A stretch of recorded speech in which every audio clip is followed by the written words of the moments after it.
विश्व एआई शिखर सम्मेलन में जहां एक तरफ भारत की प्रतिभा और बुद्धिमत्ता का शानदार प्रदर्शन देखने को मिला, तो दूसरी तरफ कांग्रेस की निम्नता और नग्नता का एक शर्मनाक प्रदर्शन देखने को मिला। जो कुछ कांग्रेस ने किया, यह सिर्फ एक राजनीति नहीं है। इसे सिर्फ नकारात्मक राजनीति कह के छोड़ा नहीं जा सकता।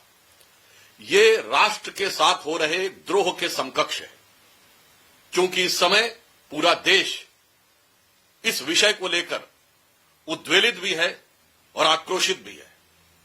आज तक कभी ऐसा नहीं हुआ कि किसी अंतर्राष्ट्रीय सम्मेलन में, एक जमाने से गुटनिरपेक्ष सम्मेलन से लेकर अनेक सम्मेलन कांग्रेस के जमाने में हुए, वहां पर जाकर ऐसी निम्न स्तरीय और नग्नता की राजनीति का प्रदर्शन किया गया हो। मुझे लगता है कि इस तरह के निंदनीय कृत्य के लिए कभी भी देश की जनता कांग्रेस को माफ नहीं करेगी। हो सकता है कांग्रेस के मन में यह रहा हो कि उनके दौरे हुकूमत में भारत की यही छवि थी कि यहां खाने के लाले पड़े हुए थे, पहनने के कपड़े नहीं थे, भारतीयों की अर्धनग्न तस्वीरें ही दिखाई जाती थीं। आज प्रधानमंत्री मोदी जी के नेतृत्व में जब विश्व की आधुनिकतम तकनीक एआई में भारत एक अग्रणी भूमिका लेता हुआ दिखाई पड़ रहा है, तो उन्हें बर्दाश्त न हो रहा हो, और इसलिए उन्होंने पुनः अंतर्राष्ट्रीय मंच के ऊपर वही पुरानी भारत की अर्धनग्न तस्वीर दिखाने का निंदनीय और कुत्सित प्रयास किया है।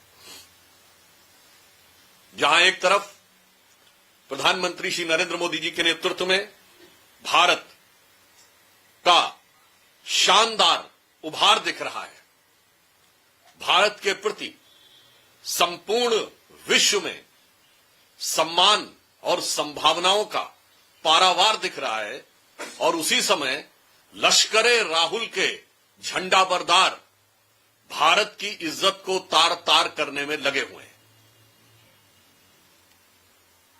अभी तक राहुल गांधी जी विदेश में जाकर भारत के बारे में अपमानजनक, आपत्तिजनक और निंदनीय बयान देते थे। अब लश्करे राहुल के सिपाही, लश्करे राहुल के झंडाबरदार, लश्करे राहुल के फरमाबरदार अब भारत की धरती पर भी विदेशी मेहमानों के सामने भारत की छवि को खराब करने का प्रयास कर रहे हैं। मुझे लगता है